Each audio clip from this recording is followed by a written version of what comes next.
Hey there, and welcome to my What to Do If You're Stuck guide. This is kind of a simple process I use when I am on a character that starts struggling to clear levels. So I've jumped back onto default Tikk. I started at initiate in the new area and started pushing until I started struggling, which surprisingly didn't take me all that long. And now I'm going to show you exactly what I changed and what in order I changed it in. For context, patches 1.0.8 and 1.0.9 changed a lot. Leveling now gives base stats, enemies are different, gear/ascension is new. If you're feeling weaker or lost, you're not alone. Let's walk through a repeatable checklist. The first thing you should check is the map. I hit a wall at Withered Path 5, I died 3 times, and scraped a win on the 4th by cheating with a fairy bottle. Instead of bashing against the same wall, you can hop into the next unfinished level that's easier or simply different. For me, that was Hollow Watchers 3, and as you watch, you'll see that I'm still struggling. I'm still chugging a lot of health potions. It's still taking time. Even though I do win, I could go into an easier level, like the next one on level 1 or the one after that on level 1. Why this is a good idea is that you still get XP, which is now meaningful because leveling up gives you stats. Okay, it gives you chances at drops, and it also gives you a mental reset. Fewer frustrated mistakes means more clears. I'm going to leave the rest of this footage here for you to watch, just in case you want to know what struggling might look like, but if you don't want to watch it, feel free to skip to the next chapter.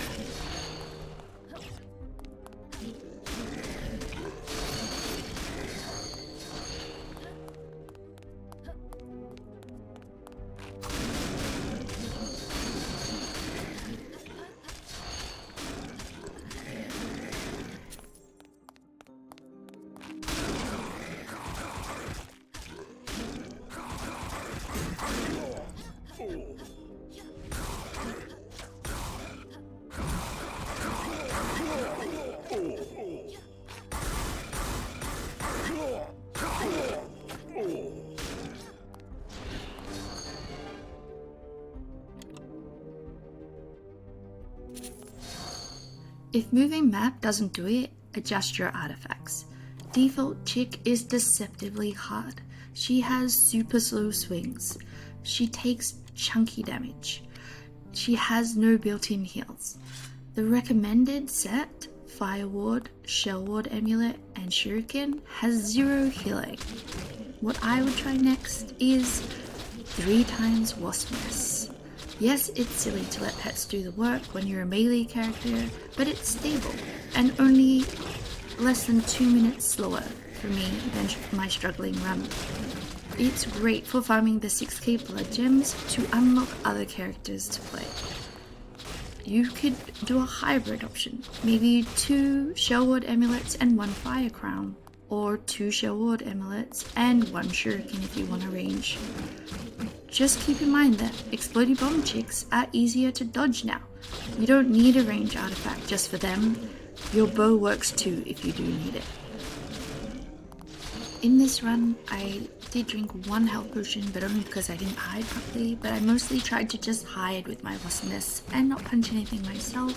It took me a total of 4 minutes and 44 seconds of record time, versus the 3 minutes for the run where I was struggling and punching things myself.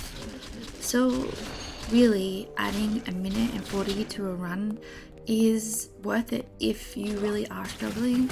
You can just stand there and do nothing and let your pets do all the pain and punishment. I'm going to leave this entire clip here. If you don't want to watch the whole run, just skip to the next chapter and we'll continue.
Okay, the third thing you check is your runes. Runes are your band-aid. Pick the one that solves today's problems. If you're getting chunked, add HP or damage reduction. If you're killing things too slow, add damage. If you need sustain, add lifesteal. This is my go-to when I'm learning a rune. If you're unsure about the basics, I did make a beginner's rune guide you could take a look at after this. The reason that I put runes at number 3 is because they can be hard to get, but even low-level runes do make a difference. As you'll see in the run, I add a few lifesteal runes.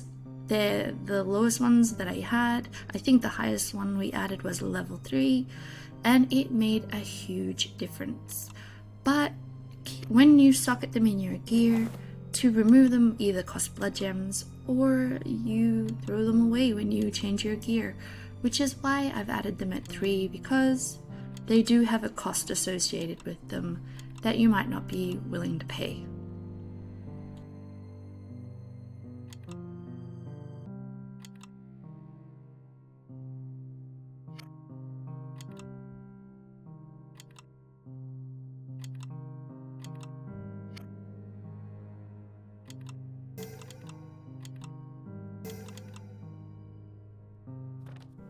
If you watch the run or even just the start of the run, you'll notice a few things. 1, we ran out of health potions, so we can't use them anymore to survive. Which means 2, the healing that happened is all those lifesteal runes. Yes, one was actually rank 4, but all of the rest were lower. Just use what you have and it will make a difference. I also test out the healing totem. They changed how it works. If you watch the shenanigans video when it comes out, you'll see that it used to be just a circle you stand in and it would heal you. Now it works like lifesteal. It's a bigger circle, but you only heal based on the things that you punch inside the circle, which can make it really, really awkward to use because you have to get mobs inside there. And with the changes in the latest patches, the density of mobs is a lot smaller on a lot of maps, and so it's probably not even worth using. And you'll notice if you watch the entire run that I eventually switch it out for something else. If you don't want to watch the entire run, do feel free to skip to the next chapter.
The fourth thing you look at is your gear.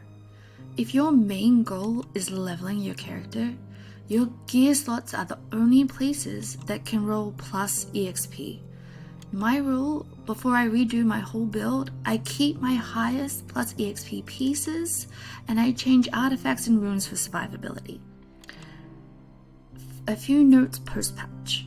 Your level and rarity of artifacts and gear gain stats, so spending souls to level up pieces to their ascension cap is a good idea. Souls, I have over 1 million. You will get tons of them. So leveling a piece is never a problem. It's the ascension cap, right? Ascend only if you generally need the extra stats or the bonus unlock. Your first bonus unlocks on +6, that's on your chest or your weapons. But the material cost and the blood gem cost is ridiculous. And it's hard. So if you're gonna ascend a piece from normal rarity or uncommon rarity, it's gonna hurt a lot. Okay, bonuses behave like targeted runes. They give you more HP, more damage reduction, more damage, or there are some character specific perks. Pick the ones that fix your current weakness, just like runes.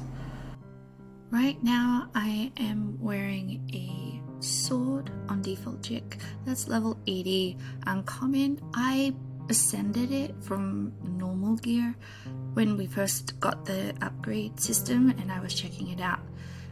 It has rank 3 EXP. I have a bow that's level 75 rare. It has rank 2 EXP plus rank 5 EXP. And her chest is level 52 normal. It has rank 3 EXP. It's also the one that's for range. It gives plus range damage, which I would not wear, but it is the highest piece I have with the highest EXP rank. For artifacts, I switch them up. If you have watched the clips of the playtime, you'll notice that I change them a lot. Right now, I am wearing 1 Thorns, 1 Fire Crown, 1 Shellward Amulet, but I think when I first started, I was wearing 2 Shurikens and a Fire Crown. I'll switch it up to make sure I survive. The 5th thing you can do is a talent audit. Go and check your talents. Did I take Ironhide early for damage reduction and bonus healing? If you're dying, it's fantastic. Go fix that. Did I pick arrow buffs but rarely ever shoot? Maybe repoint those. Did I change artifacts without updating related talents? For example, when I moved to 2x Shuriken, I swapped into the extra bounce damage talent. If I go back to Shellward, I should take the Shellward buff. Remember though, respecs cost blood gems, so be deliberate and try not to keep changing them over and over or it will hurt. And finally, if you've done all of that and you're still stuck, stop pushing and go and farm the last map you can clear cleanly. It will help you level up. When you level up, your base stats will go up. You will learn spawns and timings of things, and that makes future difficulties become way easier. And most importantly, you'll keep your sanity, which honestly is the biggest buff. So that's the loop. Map, artifacts, runes, gear, talents, safe farm. Change one variable, test and keep what works. If you've got a build that hard carries you through the new areas, drop it in the comments so we can all give it a try. Thanks for watching, and I'll see you in the next video.